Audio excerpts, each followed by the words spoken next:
අයිබෝවන් මේ දවස්වල තියෙන්නේ අපිට මේ අණ්ඩ කුමාර පෞගේ දවස්වල කියපු දේවල් නැවත අරගෙන ආපහු අනිත් පැත්තට දාන්න. ඉතින් මේ දවස්වල මගේ වැඩේ තමයි මේ කුවේට් එකේ ඉන්න අපේ ඩෝබියෝ සෙට් එක මේ උන්ට මේවා පෙන්නන්නේ. මුන්ට මේවා මතක නැහැ. හරිද? මුන්ට මතක නැහැ. අහපල්ලකෝ මේ වීඩියෝ එක.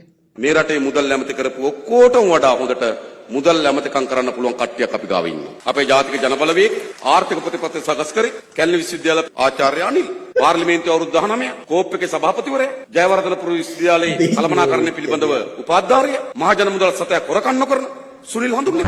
ඒගොල්ලන්ට ඔක්කොටම වඩා හොඳට අපි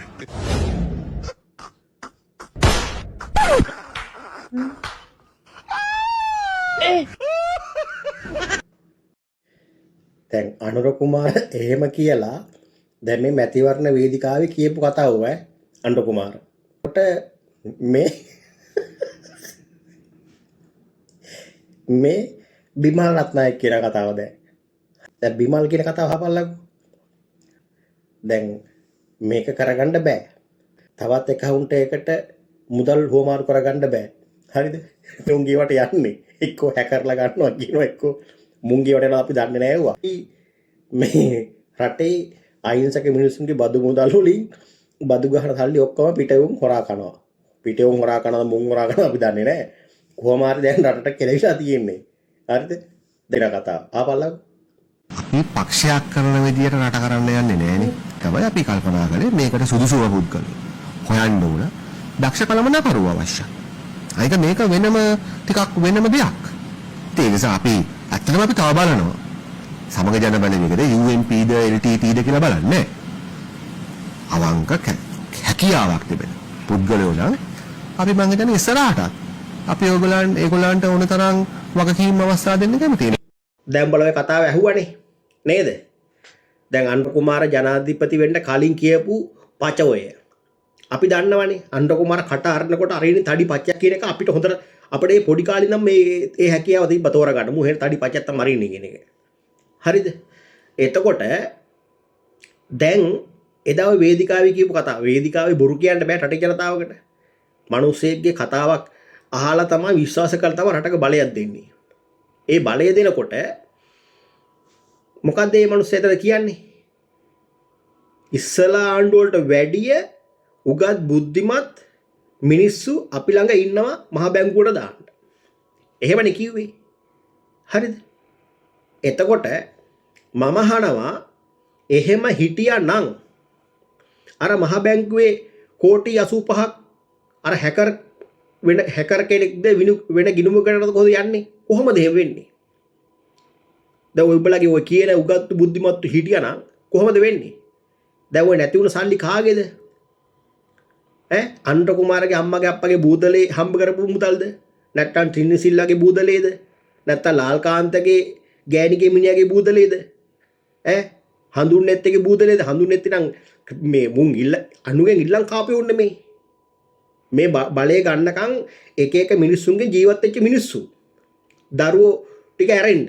දරුවෝ විතරයි මුන්ගේ ඒකත් මම දන්නේ මුන්ගේ දරුවෝ කියන එකත්. ඒකත් අපි පොඩ්ඩක් කල්පනා කරලා බලන්න ඕන.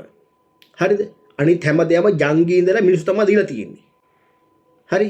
එතකොට එහෙම කියපු මිනිස්සු එහෙම උගත් බුද්ධිමත් කියපු මිනිස්සුන්ට කොහොමද මෙහෙම වුනේ? එහෙම වෙලා මුන් විශේෂයෙන්ම කුවේට් එකේ ඉන්නේ උන් ටික. මේ ගෑනු පිරිමි දෙගොල්ලම එකතුන මොකද්ද කිව්වේ? TikTok වලයි Facebook වලයි live post share කර මොකද්ද කිව්වේ? 225 මෙලවන්න ඕන. මුන් හොරු කියලා බිමල් රත්නායක නැවත අනිත් පැත්තට දැම ඇවිල්ලා කියනවා අපි UMP හරි සජබි හරි කමන්නේ LTT කැලලකුත් එතන දානවා. දාලා කියනවා ඕන කෙනෙකුට අපි ඕනම තනතුරක් දෙන්න අපි ලෑස්ති. දැන් කෙලවගෙන කියන එක අපිට තේරිලා නැතිනේ දැන්. කෙලවනවා කියලා අපි නම් මුලින්ම දන්නවා කෙලව ගන්නවා කියන එක. අපි ගෝඨාභය මහත්තයා කරනකොට අපි කිව්වනේ. මෙයා කෙලව ගන්නවා මේක මෙයාට පුළුවන් දෙයක් නෙවෙයි කියන එක. ඒක අපට තේරෙන්න ඕන. හරිද? අපි මේක වෛරයකට කිව්වා නෙවෙයිනේ. ඒකෙන් කෙලව ගත්තේ රටේ මිනිස්සුනේ. ගෝඨාභය මහත්තයා දැන් කොහේ හරි කියලා අතල්ලක ඇති. හැබැයි රටේ මිනිස්සුන් අද ඒ පරිප්පු කන්නේ. ඒ පරිප්පේ දිගුවක් නෙමෙයි ඇදගෙන යන්නේ. හරිද? එතකොට මම අහනවා මේ කුවේට් එකේ ඉන්න තොපිලගෙන් තොපිට දැන් කොන්දක් නැහැ මේ වහන්න. දැන් ඔය අනුර කුමාර දිසානායක ඔය ජනාධිපතිතුමන්ට කියව කලින් ඔය කෝගත්තු තොපේ. ඔය කියවගත්තු කොහෙද හිටියේ? කෝද? ඈ? තොපි වගේ කාලකන්ණි જાතියක් මේ රටේ බිහි වුණානේ. ඈ? ඉස්සල රට ගැන හිතපියව. රට ආදරය කරපියව. මුන් මේ බලය අරගෙන මුන් යයි මුන්ගේ ඕන රටවලට ගිහිල්ලා මුන් ජීවත් වෙ යාතල් එකේ. හරිද? ඉස්සල්ලා වැරද්දට වැරදි කියන කොන්දක් තියාගනියව. අංක 1ට. හරිද? ඔය බලය දීලා තියෙන තොපේ අම්මගේ අප්පගේ මේ සහෝදරවලට නෙවෙයි. එහෙම වුණත් අම්මා අප්පා වුණත් වැරද්දක් කරනවා වැරද්ද තමයි. හරිද? ඒකට කොන්දක් තියෙන වැරද්දට වැරදි කියන්න. හරිදට හරි කියන්නයි මේ කොන්දක් තියෙන්න ඕන. ඒක පක්ෂ විපක්ෂ මොක ඕන ප්‍රශ්න අපේ ප්‍රශ්නයක් නැහැ. අනුර කුමාර මේ රට හදන්න අපි කැමති. හරිද? අනුර කුමාර රටද හදන්නේ. මේ රට දවසින් දවස වලපලට යන්නේ. ඒක අපට තේරෙනවනේ. තොපිට නොතේරුණාට. හරිද? දැන් මං අහන්න යන්නේ ඒක. කෝ දැන්? උඹලා උගත්තු. උගත්තු නැතිද දැන් ඔය එන්න කියලා කියන්නේ. තොපි රෙද්දක් ඇඳගෙන දැන් කියන අපි විපක්ෂයට එහෙම කිව්වේ නැහැ හැමෝම හොරු කියලා කිව්වේ නැහැ කියලා. තොපි දැන් කාපියව ගූ ඔයිට වඩා හොඳයි. තොපි අපි දැක්කනේ අපි මැරලා ඉපදුන්නේ නැහැ. තොපේ දේශවල අපි දැක්ක මේකේ. අපි තොපි ලියන දේවල් මේකේ. දන්නවද? දැන් කියන අපි කිව්වේ නැහැ එහෙම කිව්වේ නැහැ. අපි ඔක්කොම හොරු කියලා කිව්වේ නැහැ. තොපි වගේ රොඩි જાතියක්.